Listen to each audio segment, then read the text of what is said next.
Hello everyone. हम लोग जो ये प्रिपरेशन कर रहे हैं, हम लोग कर रहे हैं क्लास 12th फिजिक्स का प्रिपरेशन फॉर 2026 बोर्ड्स के लिए। ठीक है, तो हम चैप्टर वाइज इंपॉर्टेंट टॉपिक को पकड़ेंगे जिसमें से प्रीवियस ईयर क्वेश्चंस बहुत पूछे गए हैं और आगे भी पूछे जाएंगे। तो देखिए, हमने बिल्कुल साल के शुरुआत से ही 2026 के बोर्ड्स में फिजिक्स में नंबर लाने के लिए कोशिश शुरू कर देनी चाहिए और आप इन टॉपिक्स का नोट्स बना सकते हैं और तैयारी कर सकते हैं।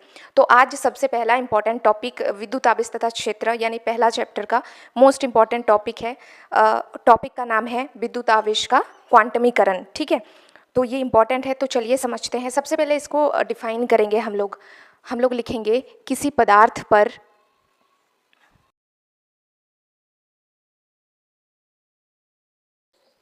चलिए, मैंने डेफिनेशन लिख लिया है तो फटाफट से पढ़ लेते हैं। क्या है डेफिनेशन? किसी पदार्थ पर उपस्थित कुल आवेश उस पदार्थ के एक इलेक्ट्रॉन के पूर्ण गुणज होते हैं। सपोज ये हमारा कोई एक पदार्थ है, ठीक है, इस पे जितने भी कुल आवेश है जिसे हम क्यू से डिनोट करते हैं, ये इस पदार्थ पर ही उपस्थित एक इलेक्ट्रॉन के पूर्ण गुणज के बराबर होते हैं। तो इसको मैथमेटिकली हम कैसे लिखते हैं, ये जरा देखो। मैथमेटिकली हम लिखते हैं Q is equal to N E. ठीक है, तो ये आपको याद रखना है। इसमें काफ़ी सारे इस फॉर्मूला से काफ़ी सारे न्यूमेरिकल पूछा जाता है, तो आपको ये भी ध्यान में रखना है। जहाँ पर आपको लिखना है Q क्या है, आवेश है, और N हमारा क्या है, पूर्णांक है, और इसका मान 1 2 3 से ही ले सकते हैं। E हमारा इलेक्ट्रॉन पर आवेश है, इसका वैल्यू भी आपको ध्यान में रखना है, याद रखना है। क्या होता है? 1.6 × 10⁻⁹ कूलम। ठीक, अब देखिए यहाँ पर एक खास बात क्या है, n का जो मान है ना, ये n का मान फ्रैक्शन आप कभी भी नहीं ले सकते हैं। यानी n का मान या तो आप 1 से शुरू कर सकते हैं, सिर्फ 1 से ही शुरू कर सकते हैं, 1 2 3 4 टू इन्फिनिटी। बट मेरे कहने का मतलब है n का मान यहाँ पर आप पॉइंट या फ्रैक्शन में नहीं ले सकते हैं। यानी n का मान 0.5 नहीं हो सकता, 1/5 नहीं हो सकता, 3.6 नहीं हो सकता, समझ रहे हैं? तो n का मान हम यहाँ पे फ्रैक्शन और पॉइंट में नहीं ले सकते हैं।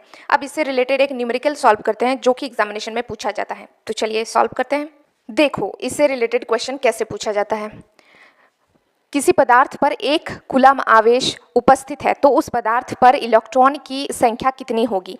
कोई भी क्वेश्चन है, जो क्वेश्चन में गिवन है, सबसे पहले आप वो लिखेंगे, जो निकालना है उसको भी आप लिखेंगे। उसके बाद आप सोचेंगे कि क्या इसको निकालने का कोई फॉर्मूला मुझे पता है, ये होता है तरीका। ठीक है, तो हम लिखेंगे यहाँ पे सोल्यूशन।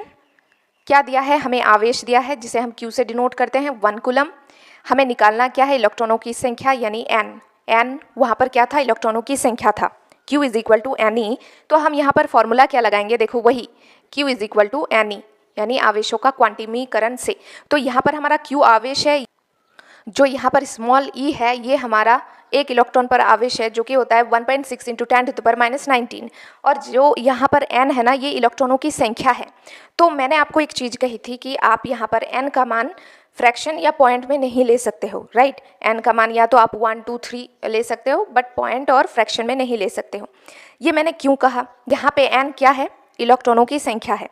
तो कोई पदार्थ है, ठीक है, एक ये और एक ये, सपोज इन दोनों में इलेक्ट्रॉनों का ट्रांसफ़र हो रहा है, मतलब इलेक्ट्रॉनों का स्थानांतरण हो रहा है।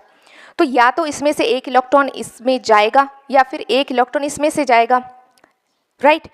1.5 इलेक्ट्रॉन का क्या मतलब बनता है, क्या सेंस बनता है? 1.5 इलेक्ट्रॉन का क्या सेंस बनता है? 1/6 इलेक्ट्रॉन का क्या सेंस बनता है? समझ रहे हो?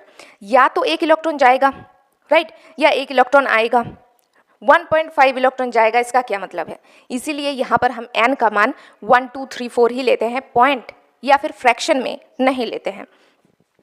तो यहाँ पर देखो Q का मान है 1, n हमें निकालना है, और E हमें पता है, 1.6 × 10⁻⁹। अब हमें चाहिए n, तो n इज इक्वल टू क्या होगा? 1, और ये बट्टे में आ जाएगा 1.6 × 10⁻⁹।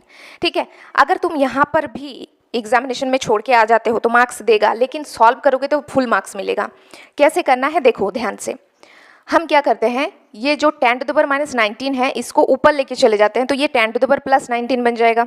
तो हम लिखेंगे 1 × 10⁻+19, और नीचे पड़ा है 1.6। इस पॉइंट को हटाओगे तो अल्टीमेटली नीचे 10 आएगा, तो ये अल्टीमेटली ऊपर ही चला जाएगा। तो हम यहाँ पर डायरेक्टली यहाँ पर 10 लिख दे रहे हैं। ठीक है, अब हमारे पास क्या बचता है? देखो यहाँ पे 1/16 इंटू 10 टू द पावर 19 और इंटू में 10, समझ रहे हो।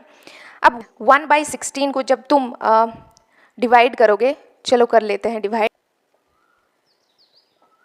तो जब हमने इसको डिवाइड किया 1/16 को, तो हमारे पास क्या आया 0.0625 into 10 to the power 19 into 10।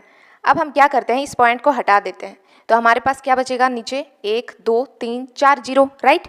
अब हम क्या करते हैं, एक जीरो से इसको कैंसिल कर देते हैं और यहाँ पे 3 जीरो है तो 3 जीरो यहाँ पे कैंसिल कर देंगे, तो हमारे पास क्या बचेगा 625 इंटू 19 से 3 चला गया यानी 10 टू द पावर 16, ठीक है। इस वाले चीज़ को हम यहाँ पे सॉल्व करते हैं, ठीक है। तो हमारे पास क्या था 625 इंटू 10 टू द पावर 16।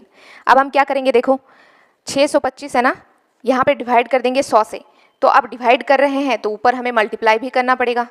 तो देखो 6, अब यहाँ पे 625 डिवाइड 100, इसको क्या हम लिख सकते हैं 6.25 लिख सकते हैं ना, और इंटू में है 10 टू द पावर 16, और क्या हम इसको ऐसे लिख सकते हैं 10 टू द पावर 2, बिल्कुल लिख सकते हैं।